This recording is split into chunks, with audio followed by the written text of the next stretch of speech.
Good afternoon. I'm Roseanne Livingston with the HR department. I've worked with many of you before.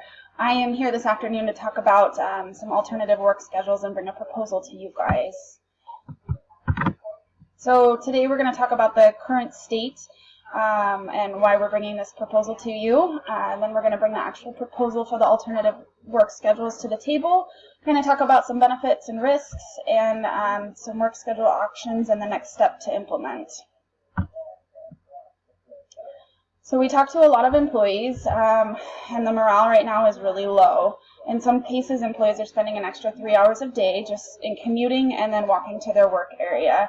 As a lot of you guys know, you also park in our parking lots here. They are overflowing, especially at the peak time of shift schedules. Office spaces are really full, and there's limited opportunity for new desk setups. People are trying to share workstations, and overall just really crowded. We are at a record high number of employees with employment here at the company right now.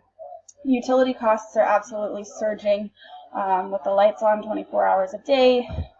We are just seeing phenomenal costs in our utility billing and hoping to drive those costs down. And the opinion survey, back to that, clearly demanded a schedule change to help boost morale and give employees a better work-life balance. We have a couple proposals to bring to the table. First of all, for non-essential production employees, proposal is being made to implement flexible work schedules that would include alternative days off or virtual work. So the bottom line is employees would only come to the office 4 days a week instead of 5 days a week. They could either work 8 hours a day and take a virtual day on that 5th day, or they could work something like 4 10-hour shifts or a 980 schedule. As long as they're maintaining that 80 hours per week within the pay period, they should be okay.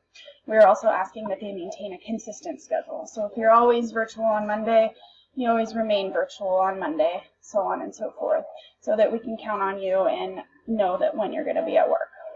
For essential production employees, obviously they can't work an alternative work schedule, but we'd like to stagger their start times. So by shop, we would implement them starting at, for example, 6 a.m., 6:15, 6:30, so on and so forth. This would allow parking and traffic coming and leaving the plant to really loosen up and allow people to come and go quicker.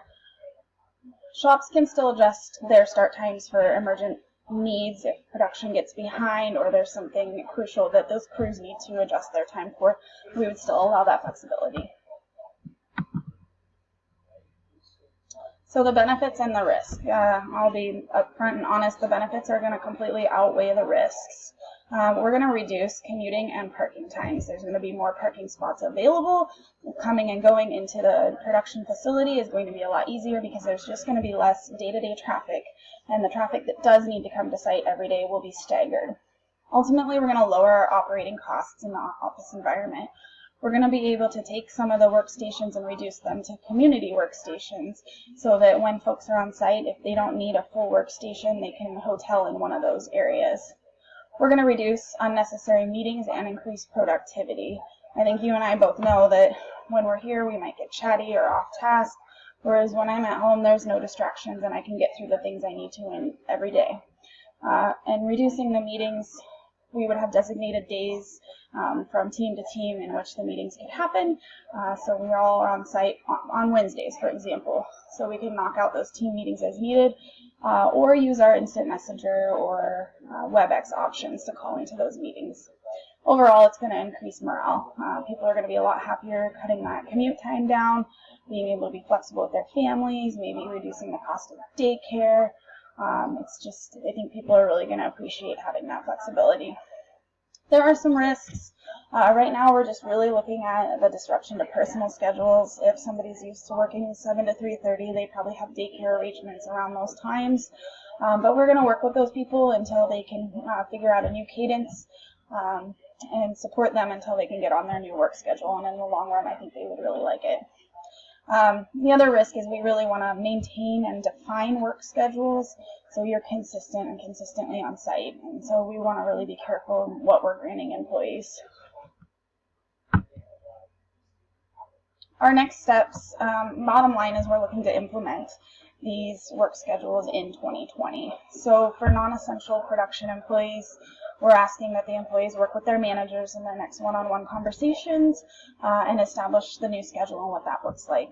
Ultimately, the manager has the authority to control their team if they want the whole team off on Fridays or everybody works virtual on Mondays. That's whatever works best for the team. We just ask that it's consistent so we know that what day folks are going to be out and so on and so forth. Same with production employees. We're really looking to have the schedules shop by shop posted by 2020 and start that new timing.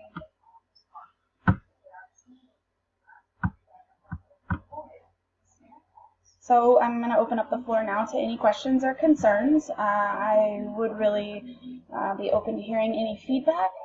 Also, if you just want to talk one-on-one about it, I am perfectly reachable. You guys can reach out via email or phone call at this time.